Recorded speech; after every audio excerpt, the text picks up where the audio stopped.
बात हवा की धड़कन गावा धड़कन धड़कन। अरे बिरहा गावो जोगी बन जा। हाँ धड़कन थोड़ा जब बाल बच्चा जब अपने बराबर हो जा आपन जूता जब लड़का हो जा तो समझ ला सब भुला जा। हाँ कि समझ हमार बुढ़ौती आ गई। हाँ धड़कन के चक्कर में मत पड़। अच्छा भैया आप लोग शांति बना के बैठे। आप लोग के बिरहा सुनावा था 20 मिनट ज्यादा ना। ये तो चढ़ा बड़ा के अपन ले खींच लिया। हाँ? हाँ, अरे तो जनते बड़ा चचाई बहुत चला खवन का नाम है राम सिंह। हाँ तो बगलिए से पड़ोसी हम आपन हसुआ अपनी और घिचेला। यो भैया बड़े कहो आई हम रौली को आ कितना जानी हम झौली को आ बगलिया में भाई रौली को सब लगा में हम भाई बढ़लगंज को। तो भाई 4-5 किलोमीटर का दूरी है। आग लगी थे भैया तोरे बगल के बुताए हम नहीं बहुत बढ़िया बहुत पकड़ है प्रधान ही बना दी। अरे बावल जरिए से काट दी। हाँ अच्छा भैया बहुत अच्छा बिरहा क्या बात जिंदगी में जेकर भला करे के चाहिए बुरा ना करे के चाहिए भैया। जैसे जेकर पटक आते प्रेम से निभा है कहा जाला जी प्रेम ही तो पूजा है।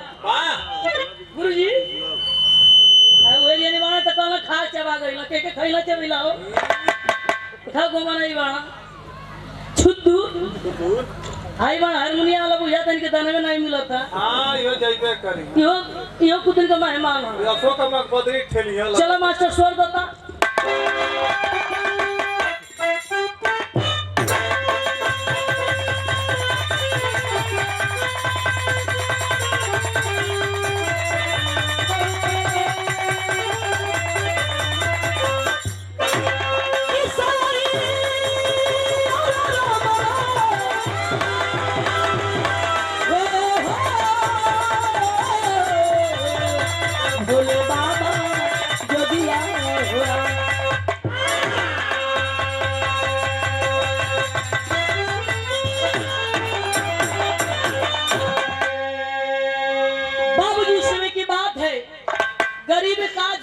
भोला बाबू एगो गरीब से पूछिए अमीर का जानी वो गरीब झेलल ही नहीं हुई।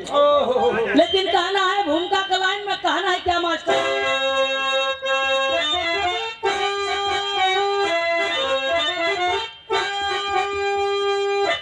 बतावल जाता है वतन पावन धरती शहीदों के लिए।